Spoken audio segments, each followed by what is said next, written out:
Hello friends, welcome to Panacea classes. Prelims booster series में आप लोगों का स्वागत है। आज से मैं इन्वायरमेंट एंड इकोलॉजी का भी प्रीलिम्स बूस्टर सीरीज स्टार्ट करूंगी।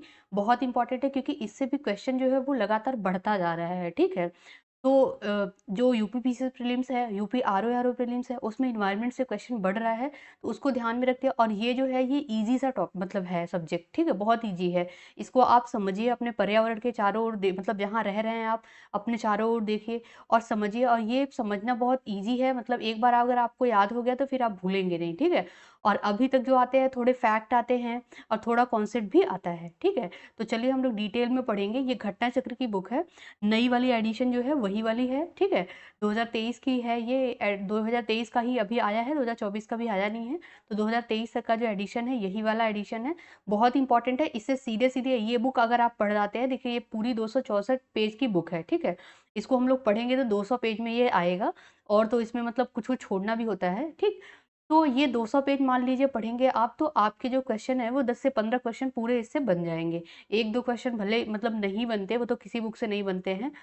तो 10 से 15 क्वेश्चन इससे बन जाएगा। बहुत इंपॉर्टेंट है। 10 से 15 क्वेश्चन बनना, चाहे यूपी पीसीएस प्रीलिम्स हो चाहे आरओ आपका सिलेक्शन पक्का कर सकता है। ठीक है, तो इम्पॉर्टेंट है। चलिए हम लोग स्टार्ट करते हैं। पहला जो चैप्टर है वो पर्यावरण है। पर्यावरण के बारे में हम लोग देख लेते हैं थोड़ा सा। ठीक है, तो देखिए पृथ्वी पर पाए जाने वाले भूमि, जल, वायु, पेड़ पौधे, जीव जंतु का जो समूह है जो हमारे चारों ओर है, सामूहिक रूप से पर्यावरण कहलाता है। तो ये बेसिक सा डिफिनीशन है कि पर्यावरण क्या कहलाता है। तो जो हमारे तरफ जैसे कि पृथ्वी पर पाए जाने वाला भूमि, जल है, वायु है, पेड़ पौधे हैं, जीव जंतुओं का जो समूह है जो हमारे चारों ओर है, ठीक है, उसको क्या कहते हैं? पर्यावरण कहते हैं। पर्यावरण संरक्षण अधिनियम, ये बहुत इंपॉर्टेंट है। पर्यावरण संरक्षण अधिनियम कब आया? तो ये 1986 में आया। ठीक है, ये सन याद कर लीजिएगा, एग्जाम में आता है। तो पर्यावरण संरक्षण अधिनियम कब आया? 1986 में आया। के अनुसार इन्होंने भी पर्यावरण का डिफिनीशन दिया। पर्यावरण किसी जीव के चारों तरफ घिरे भौतिक एवं जैविक दशाएं और उनके साथ अंतःक्रिया को सम्मिलित करता है। तो ये जो है पर्यावरण संरक्षण अधिनियम 1986 के अनुसार पर्यावरण का डिफिनीशन दिया गया है। ये आप जब मेंस आंसर राइटिंग करेंगे तो उसमें ये डाल सकते हैं। ठीक है, तो इन्वायरमेंट प्रोटेक्शन एक्ट 1986। ठीक है, इसको याद कर लीजिएगा। अब क्या है? पर्यावरण जो है वो दो शब्दों से मिलकर बना है, परि प्लस आवरण। शब्दों को जोड़ने पर पर्यावरण शब्द की उत्पत्ति होती है। अतः पर्यावरण का जो शाब्दिक अर्थ है वो है जो आवरण हमें चारों ओर से घेरे हुए है। तो जो आवरण हमें चारों ओर से घेरे हुए है उसे पर्यावरण कहते हैं। ठीक है, जैसे भूमि है, जल है, वायु है, पेड़ पौधे हैं, जीव जंतुओं का जो समूह है जो हमारे चारों ओर है, उसे पर्यावरण कहते हैं। तो पर्यावरण का अर्थ क्या होगा? जो आवरण हमें चारों तरफ से घेरे हुए है। ठीक है, अब यहाँ पे देखिए फिगर में भी बताया गया है कि ये है पर्यावरण। ठीक है, पर्यावरण है, पर्यावरण के देखिए पर्यावरण से एटमॉस्फेयर है, फिर बायोस्फीयर है, हाइड्रोस्फीयर है और लिथोस्फीयर है। यानी कि हमारे पर्यावरण में वायुमंडल भी है, जैव मंडल भी है, जल मंडल भी है और स्थल मंडल भी है। स्थल मंडल जिसमें हम लोग रह रहे हैं लिथोस्फीयर है। ठीक है, वायुमंडल एटमॉस्फेयर पूरा, जैव मंडल क्या हो गया? बायोस्फीयर हो गया, और जल मंडल। इन जो चारों को मिला करके पर्यावरण बना है। देखिए यहाँ पे अब वेन डायग्राम टाइप दिया है पूरा कि पर्यावरण किनसे मिलकर बना है? वायुमंडल, स्थल मंडल, जल मंडल, जैव मंडल। आप ये भी डिफिनेशन दे सकते हैं कि पर्यावरण जैव मंडल, स्थल मंडल, जल मंडल और ज- वायुमंडल से मिलकर के बना हुआ है। ठीक है, अब वायुमंडल में क्या क्या आते हैं? तो वायुमंडल में क्षोभ मंडल आता है और समताप मंडल आता है। अभी जब आप ओजोन परत पढ़ेंगे तो उसमें आप इसका रोल देखेंगे, बहुत इंपॉर्टेंट है। ट्रोपोस्फेयर और स्ट्रेटोस्फेयर आता है। ठीक है, वायुमंडल में। जैव मंडल में क्या आएगा? जैव मंडल में पौधे आएंगे और क्या आएगा? जंतु आएगा। ठीक है, फिर इसके बाद अगर स्थल मंडल में देखें तो पर्वत, मैदान और मरुस्थल आएंगे। ठीक है, जल मंडल की बात करें तो हिमनद यानी कि ग्लेशियर आएंगे, लेक झील मतलब लेक आएंगे, नदियां रिवर और सागर। ठीक है, तो ये किस में आएंगे? जल मंडल में आएंगे। तो बहुत इंपॉर्टेंट है, इसको आप समझ लीजिएगा फिर से भी एक बार। पर्यावरण एक अविभाज्य समष्टि है तथा जैविक और अजैविक तत्वों वाले पारस्परिक क्रिया, मतलब ये देखिए सीधे सीधे समझिए, जो पर्यावरण है ये इसको दो घटक में बांटा गया है। ठीक है, सॉरी, इसको तीन घटक में बांटा गया है। पहला जो घटक है वो क्या है? भौतिक या अजैविक घटक कहते हैं। दूसरा घटक को क्या कहते हैं? जैविक घटक कहते हैं। और तीसरा जो घटक है इनका संघटक है उसको सांस्कृतिक यानी कि मानव निर्मित गतिविधियों के द्वारा जो बनता है उसको कहते हैं। तो ये चीज याद कर लीजिए, जो पर्यावरण है उसको तीन भागों में बांटा गया है। भौतिक यानी कि अजैविक, दूसरा क्या है? जैविक, और उसके बाद तीसरा क्या है? सांस्कृतिक। ठीक है, तो जो अजैविक घटक में स्थल आएगा, वायु, जल, ये सब आएंगे। तो ठीक है, तो स्थल, वायु, जल किस में आएंगे? भौतिक या अजैविक घटक में आएंगे। जैविक घटक में पादप, जंतु मतलब प्लांट और एनिमल और सूक्ष्म जीव आएंगे। ठीक है, ये किस में आएंगे? जैविक घटक में आएंगे। सांस्कृतिक का मतलब होता है कि मानव निर्मित जो गतिविधियों के द्वारा होता है उसे सांस्कृतिक। सांस्कृतिक पर्यावरण के अंतर्गत धर्म, नैतिकता, प्रथाएं, लोकाचार, विधि, व्यापार ये सब आएंगे। ठीक है, बहुत इंपॉर्टेंट है, इसको याद कर लीजिए, एज इट इज एग्जाम में पूछ लेता है, ऐसे पूछ लेगा कि दे देगा आपको कि पर्यावरण के अंतर्गत मतलब पर्यावरण के कौन संगठक नहीं है, तो आपको नैतिकता दे देगा, प्रथाएं, लोकाचार, विधि दे देगा और भी एक ऑप्शन डिफरेंट दे देगा, तो आपको लगेगा कि नैतिकता कहाँ आएगा पर्यावरण में, लेकिन ये सांस्कृतिक घटक के अंतर्गत आता है। ठीक है, तो पर्यावरण के सांस्कृतिक घटक को बहुत इंपॉर्टेंट है, इसको याद कर लीजिएगा क्या क्या आता है। सांस्कृतिक पर्यावरण बोलते हैं इसको, इसके अंतर्गत धर्म, नैतिकता, प्रथाएं, लोकाचार, विधि, व्यापार, प्रतिमा ये सब शामिल हैं। ठीक है, तो ये इंपॉर्टेंट था, इसको पढ़ लीजिएगा आप लोग। फिर उसके बाद यहाँ पे आता है, ये फिगर भी बहुत इंपॉर्टेंट हो जाता है, पर्यावरण। पर्यावरण के जो स्तर हैं ये देख लेते हैं। तो पर्यावरण के स्तर क्या है? जीवाणु एवं पर्यावरण। ठीक है, जो कि लघु अगर हम पर्यावरण के स्तर को देखें तो एक क्या है? लघु स्तर है, एक क्या है? बृहद स्तर है।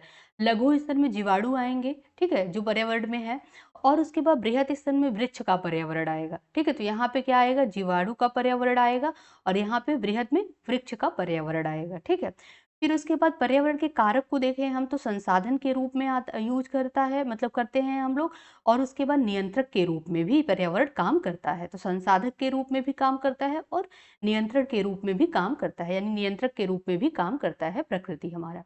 पर्यावरण में विभिन्नताएं विभिन्नताएं इनके कारण क्या है? तो जलवायु में परिवर्तन, इसके कारण भी पर्यावरण में विभिन्नता है। मृदा का प्रकार, मतलब अलग अलग एरिया में अलग अलग टाइप के मृदा पाए जाते हैं। ठीक है, फिर स्थलाकृति में अंतर, तो ये तीन जो मुख्य हैं, इसके कारण पर्यावरण में विभिन्नताएं भी पाई जाती हैं। पर्यावरण के जो संगठक हैं ये भी इंपॉर्टेंट हो जाता है। तो भौतिक संगठक है, भौतिक यानी कि अजैविक संगठक, फिर जैविक संगठक आएंगे और सांस्कृतिक मानव निर्मित गतिविधियां। सांस्कृतिक संगठक में मानव निर्मित गतिविधियां आएंगी, जैसा कि अभी हम लोगों ने डिटेल में पढ़ा। तो भौतिक में स्थल, वायु और जल आएंगे। ठीक है, जैविक में पादप, मनुष्य, जंतु, सूक्ष्म जीव आएंगे। सांस्कृतिक यानी कि मानव निर्मित में हम लोगों ने अभी जस्ट देखा कि सांस्कृतिक मानव निर्मित में धर्म, नैतिकता, प्रथाएं, लोकाचार, विधि, व्यापार ये सब आएंगे। ठीक है, आई होप ये चैप्टर आप लोग को क्लियर हो गया होगा। बहुत इजी है, बहुत अच्छे से समझिए, मतलब एक बार आप कॉन्सेप्ट समझ जाएंगे तो फिर नहीं भूलेंगे। ठीक है, इसको समझ के पढ़िए, ये फिगर दोनों बहुत इंपॉर्टेंट है। ठीक है, अब इससे रिलेटेड क्वेश्चन देख लेते हैं पीवाईक्यूज इस चैप्टर से, कि देखिए एग्जाम में किस टाइप के क्वेश्चन बन रहे हैं। तो पहला तो देखिए पर्यावरण का डिफिनीशन से ही क्वेश्चन पूछ लिया है। पर्यावरण से अभिप्राय है, तो पर्यावरण से क्या अभिप्राय है? भूमि, जल, वायु, पौधे एवं पशुओं की प्राकृतिक जो दुनिया है, जो इनके चारों ओर अस्तित्व में है, तो ये भी सही है। और संपूर्ण दशाओं का योग जो व्यक्ति को उस एक समय बिंदु पर घेरे हुए है, यानी कि हमारे चारों तरफ है, तो ये भी करेक्ट है। भौतिक, जैविक और सांस्कृतिक तत्वों की अंतरक्रियात्मक व्यवस्था जो कि अंतर संबंधित है, ये भी सही है। अभी हम लोगों ने पढ़ा तीन संगठक हैं, भौतिक, अजैविक, जैविक और सांस्कृतिक, तो उपरोक्त सभी इसका आंसर हो जाएगा। ठीक है, नेक्स्ट है पर्यावरण किससे बनता है? तो पर्यावरण किससे बनता है? तो ये देखिए जीवीय घटकों से बनता है, अजैविक, यानी देखिए अजैविक अजैविक घटक है, जैविक घटक है, भू आकृतिक घटकों से, तो तीनों से मिलकर के बनता है, यानी कि डी ऑप्शन इसका करेक्ट हो जाएगा। नेक्स्ट क्वेश्चन है, देखिए यूपीपीएससी प्रीलिम्स 2020 का क्वेश्चन है। रिसेंट बहुत क्वेश्चन पर्यावरण से आ रहे हैं इस टाइम, तो इसको ध्यान से पढ़िए। सामान्यतः पर्यावरण को निम्न प्रकार से वर्गीकृत किया जा सकता है, निम्नलिखित में से कौन सा एक वर्गीकरण का अंश नहीं है? देखिए यहाँ पे क्या पूछा है, कौन सा वर्गीकरण का अंश नहीं है? तो देखिए अभी हम लोगों ने पढ़ा भौतिक पर्यावरण, जिसको अजैविक पर्यावरण भी कहते हैं, तो ये है। जैविक पर्यावरण ये भी है।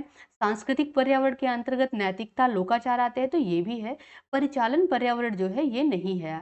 ठीक है, पर्यावरण के भाग या पर्यावरण का अंश, तो यानी कि ए ऑप्शन यहाँ पे करेक्ट हो जाएगा। ठीक है, फिर नेक्स्ट जो चैप्टर है वो है धारणीय विकास या सतत विकास। इसके ऊपर ये भी बहुत इंपॉर्टेंट हो जाता है, सस्टेनेबल डेवलपमेंट से क्वेश्चन बहुत पूछ रहा है। ठीक है, क्योंकि गवर्नमेंट इस पे बहुत जोर दे रही है सस्टेनेबल डेवलपमेंट पे, तो इससे क्वेश्चन आजकल बहुत बन रहे हैं। तो धारणीय विकास पहले होता क्या है ये देख लेते हैं। तो विकास की वह अवधारणा जिसके तहत वर्तमान की आवश्यकताओं के साथ साथ भविष्य की आवश्यकताओं को भी ध्यान में रखा जाए, यानी कि हम जो भी रिसोर्सेज यूज कर रहे हैं उसको मतलब भविष्य में भी बचा करके रखे कि भविष्य के जो इन फ्यूचर किसी को यूज़ करना हो तो वो भी यूज़ कर सके। तो धारणीय विकास यानी सस्टेनेबल डेवलपमेंट का मतलब ये होता है। धारणीय विकास जो है वो प्राकृतिक संसाधनों के उपयोग के संदर्भ में अंतरपीढ़ीगत संवेदनशीलता का विषय है, यानी कि हम भी यूज़ करें और हमारे आने वाली जो पीढ़ी है वो भी यूज़ करे, ठीक है? धारणीय विकास का जो मुख्य उद्देश्य क्या है? पृथ्वी के प्राकृतिक संसाधनों का न्याय संगत उपयोग करना, यानी कि जो हमारे पृथ्वी के प्राकृतिक संसाधन हैं, उसको उसके साथ न्याय करना, यानी उसको अच्छे तरीके से यूज़ करना, ठीक है? उसका बहुत ज़्यादा दोहन नहीं करना।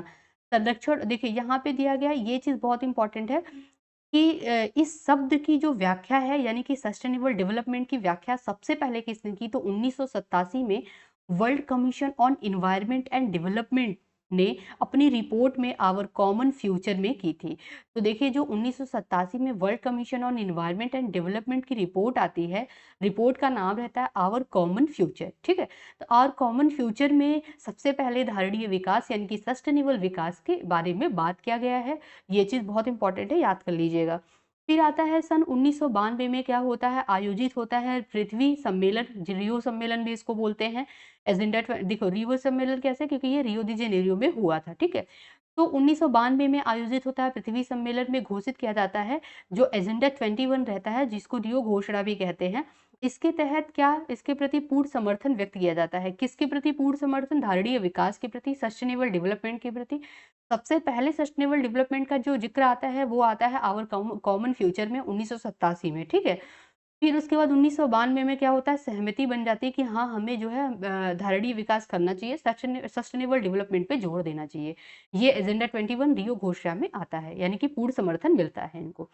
फिर क्या आता है? 2002 में जोहान्सबर्ग में आयोजित सम्मेलन का जो मुख्य मुद्दा रहता है वो सतत विकास रहता है। बहुत इंपॉर्टेंट है, एग्जाम में पूछा हुआ है कि 2002 में जो जोहान्सबर्ग में आयोजित हुआ सम्मेलन उसका जो मुद्दा था वो क्या था? तो उसका थीम या मुद्दा सतत विकास था। World commission on environment and development द्वारा 1987 में प्रकाशित रिपोर्ट आवर कॉमन फ्यूचर जिसे कि ब्रंटलैंड रिपोर्ट के नाम से भी जाना जाता है, ये इंपॉर्टेंट है कि जो world commission on environment and development ने रिपोर्ट प्रस्तुत की थी आवर कॉमन फ्यूचर, इसको ब्रंटलैंड रिपोर्ट के नाम से भी जाना जाता है, इसको भी आप याद कर लीजिएगा। एग्जाम में जब आता है ईयर वाइज सीक्वेंस करने के लिए आता है तो उसमें ब्रंटलैंड रिपोर्ट दे देगा आपको, ठीक है? रियो एजेंडा दे देगा और उसके बाद आपको जोहान्सबर्ग में जो सस्टेनेबल डेवलपमेंट के लिए हुआ था एनवायरनमेंट प्रोटेक्शन एक्ट दे देगा, ठीक है? तो ये चीज़ दे देता है, इसको आपको क्या होगा ईयर वाइज सीक्वेंस में लगाना होगा, तो इसलिए इसको याद कर लीजिएगा। अब यहाँ पे इन्होंने जो डेफिनेशन दिया था उसके इनके अनुसार जैसे आवर कॉमन फ्यूचर में जो ब्रटलैंड रिपोर्ट के नाम से भी जाना जाता है, इसमें जो सस्टेनेबल डेवलपमेंट का दिया गया था डेफिनेशन, ये भी हम लोग देख लेते हैं। इनके अनुसार सतत विकास से अभिप्राय ऐसे विकास से है जो भावी पीढ़ियों की जरूरतें पूरी करने की योग्यता को प्रभावित किए बिना वर्तमान समय में आवश्यकता जो है, जो वर्तमान समय की आवश्यकता है उसको पूरी करें।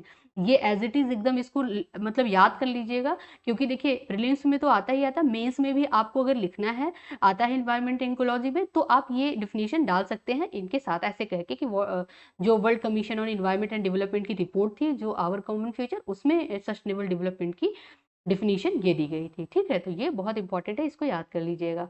फिर इसके बाद यहाँ पे आता है, देखिए यहाँ पे टिकाऊ विकास हेतु आवश्यक जो सूचनाएं हैं, ये चीज जैसे पर्यावरण से संबंधित सूचनाएं और मनुष्य एवं उसके क्रियाकलापों से संबंधित सूचनाएं। पर्यावरण से संबंधित सूचनाओं में आएंगे जैसे जैविक अधिवास से संबंधित होगा, प्राकृतिक संसाधन से संबंधित होगा, पर्यावरण के आधारभूत कारकों के संदर्भ में और वर्तमान पर्यावरण की स्थिति कैसी है इसके उसमें भी आएगा। मनुष्य एवं उसके क्रियाकलापों से संबंधित जो सूचनाएं हैं जैसे जनसंख्या वृद्धि दर, ठीक है, जनसंख्या का आकार और विभिन्न संसाधन व खाद्य उपलब्धता, गैर अनिवार्य संरचनात्मक सुविधाएं और औसत जीवन स्तर तथा प्रति व्यक्ति आय पर कैपिटा इनकम।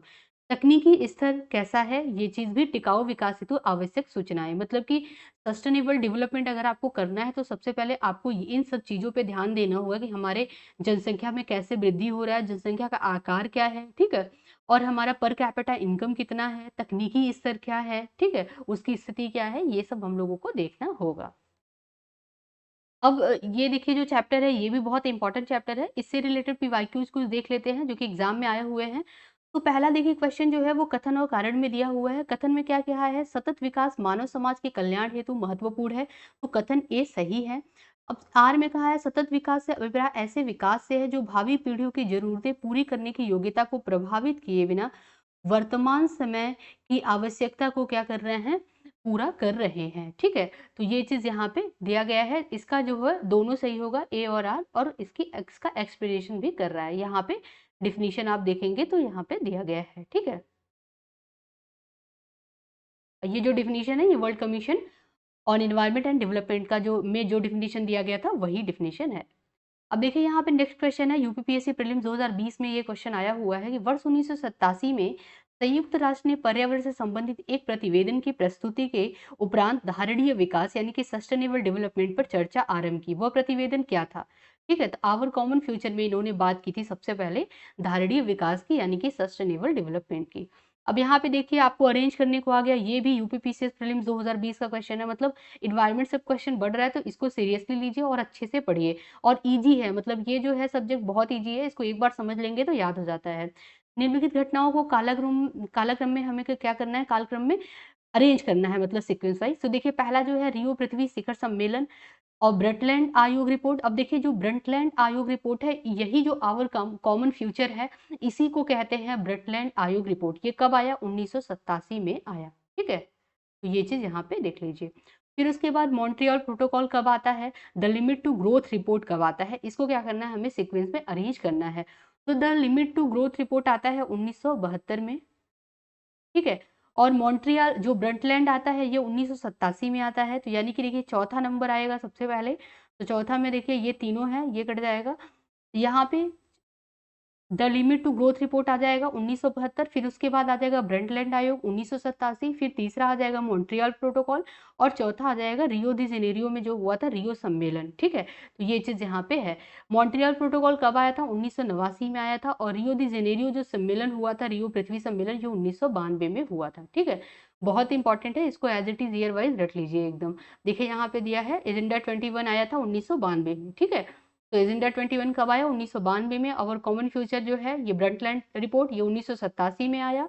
और उसके बाद मॉन्ट्रियल प्रोटोकॉल 1989 में आया। ठीक है, तो ये चीज याद कर लीजिए। The limit to growth report कब आया, ये पूरा year wise as it is याद कर लीजिए। ठीक है, नेक्स्ट यहाँ पे धारणीय विकास किसके उपयोग के संदर्भ में अंतर पीढ़ीगत संवेदनशीलता का विषय है। तो किसके उपयोग में कह रहा है? तो प्राकृतिक संसाधन के उपयोग में। ठीक है, और नेक्स्ट है सतत विकास के लिए आवश्यक है। तो सतत विकास के लिए क्या आवश्यक है? तो जैविक विविधता का संरक्षण, प्रदूषण का निरोधक एवं नियंत्रण और निर्धनता को घटाना, ये सारे आवश्यक है। यानी कि उपयुक्त सभी इसमें आंसर सही हो जाएगा। ठीक है, आज हम लोग यहीं तक रखते हैं। अगर आपको ये इनिशिएटिव पसंद आ रहा है तो प्लीज आप कमेंट बॉक्स में कमेंट कीजिएगा और लाइक कीजिएगा। ठीक है, आज हम लोग यहीं तक रखते हैं। कल मैं नेक्स्ट लेके आऊंगी, ये कार्बन चक्र हम लोग पढ़ेंगे, जल चक्र पढ़ेंगे, और भी मतलब दो दो तीन तीन चैप्टर करके मैं इसको खत्म करा दूंगी। ठीक है, मैक्सिमम 10 से 15 दिन में ये पूरा बुक जो है वो खत्म हो जाएगा। अगर आप लोग के पास नहीं है तो ये बुक परचेज कर लीजिए, क्योंकि इससे एग्जाम में आते हैं। इसको अपना अच्छे से दो से तीन बार पढ़ लेंगे तो एग्जाम में क्वेश्चन बन जाएगा।